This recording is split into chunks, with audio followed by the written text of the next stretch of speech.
Hello everyone, welcome back to the channel. I'm Tom Worth Jr. I'm not going to talk about what I thought I was going to talk about tonight. Just had some breaking news with Trump naming a czar with his love of Russia. This is appropriate. It is a White House advisor on artificial intelligence and crypto. And it's a guy named David O. Sachs. I'm going to tell you a little story. There were two guys from South Africa. One was a year older. I think you know where I might be going with this. Than the other one. They both came to the U.S. separately. They weren't born in the same city. One went to Stanford. The other one went to California to go to Stanford, but didn't enroll. They both started up companies in the financial field. One of them merged with the other one and created a company called PayPal. And that confluence of companies brought together people like one of the South Africans, Elon Musk, and the other South African who was at the other company, David O. Sachs. Also, Peter Thiel was in that PayPal mix. So a lot of good coming out of that unholy trilogy there. David O. Sachs is unabashedly aligned with Russia in the Ukraine war. And I've said before, I am no fan of cryptocurrency. I know people like to speculate with it and invest, I guess, if you will. It's pure speculation when you're just buying and selling, say, Bitcoin. That's not investment. It's not using it for actual currency. You're not spending it on things for the most part. It's just a speculative thing. And my beef with it years ago was that it would just disappear. There were stories seemingly every week. This was years ago. This was back, before even 2017, when I was still in corporate world. This is when I was looking at cryptocurrency stuff, and it just seemed weird to me that just millions and millions of dollars, or tens of millions of dollars, in these various cryptocurrencies would just disappear. They would be, it's not real money. You'd have an account somewhere and you'd put your cryptocurrency in it, and then there would be a hack, right? And it would just, all the money would be gone. And, $100 million would vanish from all these account holders. And you would never get it back. And the money was just never accounted for. It was cryptocurrency. It was, you could use it, whether it was Bitcoin or whatever else was stolen. That was my original problem with it. And I never liked the idea that it wasn't traceable. You have the blockchain to keep track of everything, but you can't easily tell who actually owns what. That's why you can just steal it. If you hack in and you get it, there's no proof from the other person that it was theirs. So cross-border, this is big with illicit things, arms deals, drug deals, cartels, because governments can't control this currency. And this is my problem with it. And this is why Donald Trump and his people, and Elon Musk and David O. Sachs, people like this are all in for crypto, because they support Russia. They want those Russian billions of dollars, or Chinese currency, or whatever it is, Iranian oil money. But there's sanctions against places like Russia and Iran.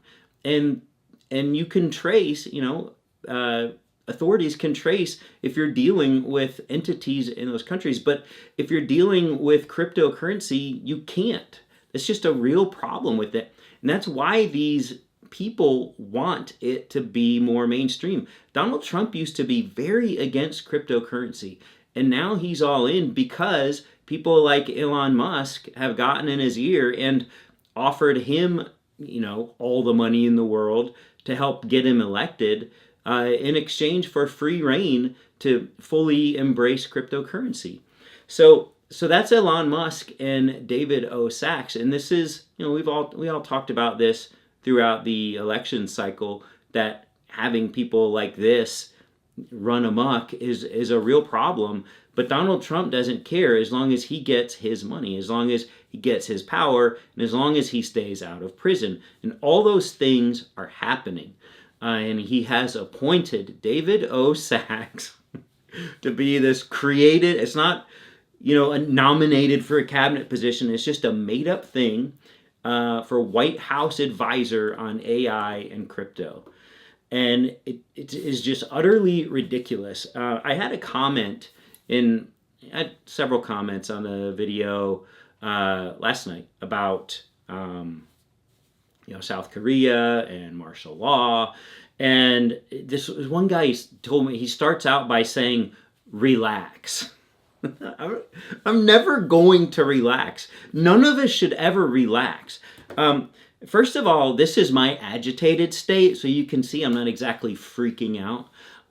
But if any of us relax, that's when all is lost. That's when Trump wins. As soon as people start relaxing, letting their guard down, not paying attention to things, not just giving up on all of it. We see South Korea.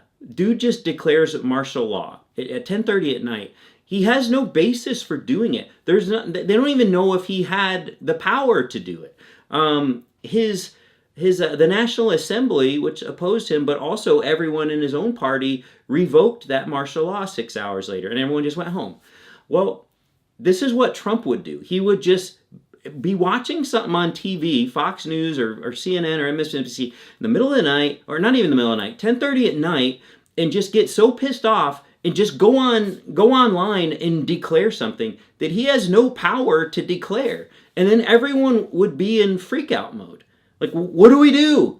Can he do this? I don't know. Can he? Well, he did. This is why these things are, in France, they had their third prime minister this year removed from power. And I think the first two were done the normal way. They stepped down or whatever. But this third one today, and Macron is the one appointing all of these. He's fairly conservative. He's not super right. But he's appointing conservative people to be prime minister, because he does that as president. But they're completely at odds with the kind of left-leaning coalition there. But it's a weird thing over there, and you've got a lot of left, but you've also got a really hard right. And neither of those groups like Macron, who's right of center. So they actually pulled together the far right and the far left. I know this is opposite on the camera, to remove this guy, this prime minister. And this is the first time that they've done this, that the government has removed the prime minister in this way since 1962 in France. And with South Korea, that was a conservative guy in charge who just could not get along with his left-leaning government. So he declares martial law. And that's the first time this martial law has been declared in South Korea since the 80s, so 40 years. So we have this situation of conservative leaders at odds with their left-leaning governments, governing bodies. And then they do ridiculous things. Now, Trump won't have to do that these first 2 years. He does have a right House and a right Senate. So he's not going to have to do anything like that. But that doesn't mean he won't. I mean, I can't conceive of him declaring martial law under any rational circumstances, or even if he can or not. And my argument wasn't that he will or that he can. My argument was that he might. So we have to know how to react when that happens. And so lawmakers need to know on both sides, when they see these things happen around the world, Trump can do that. What if Trump does that?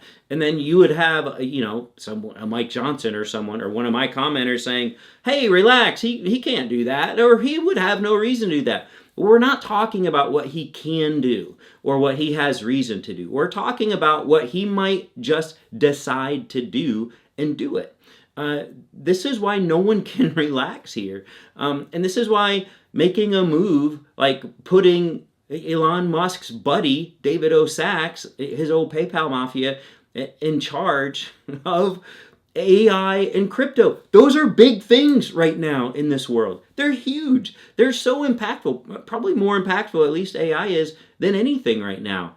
And you've got Peter Thiel also there, the one who sponsored Trump's vice president. So, yeah, this is happening, people. We can laugh at the ridiculousness of a Fox News weekend host being shot down as the defense secretary nominee or Matt Gaetz. But the real serious stuff, that is continuing apace. And this is no time to relax. This is, what can you do? Nothing. I can't do anything about it, but I can be aware of it. I can engage in conversation about it.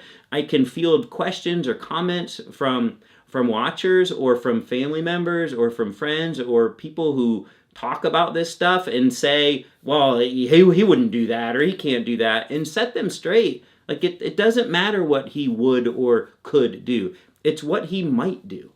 That's the only way Trump has ever operated. He just decides to do things and he does them. He created this position for White House advisor for AI and crypto. And he puts a Russian supporting crypto nerd in charge of it. That's pals with Elon Musk and Peter Thiel. I mean, we could go back in time and undo that PayPal thing. Wish we could, but we can't. We can move forward and we can not relax. We can stay engaged. We can stay apprised of all of this. And that's what we all need to do here on this lovely Thursday night in early December. That's it. That's the rant for tonight. And I hope everyone's doing all right. And we'll talk tomorrow. Bye.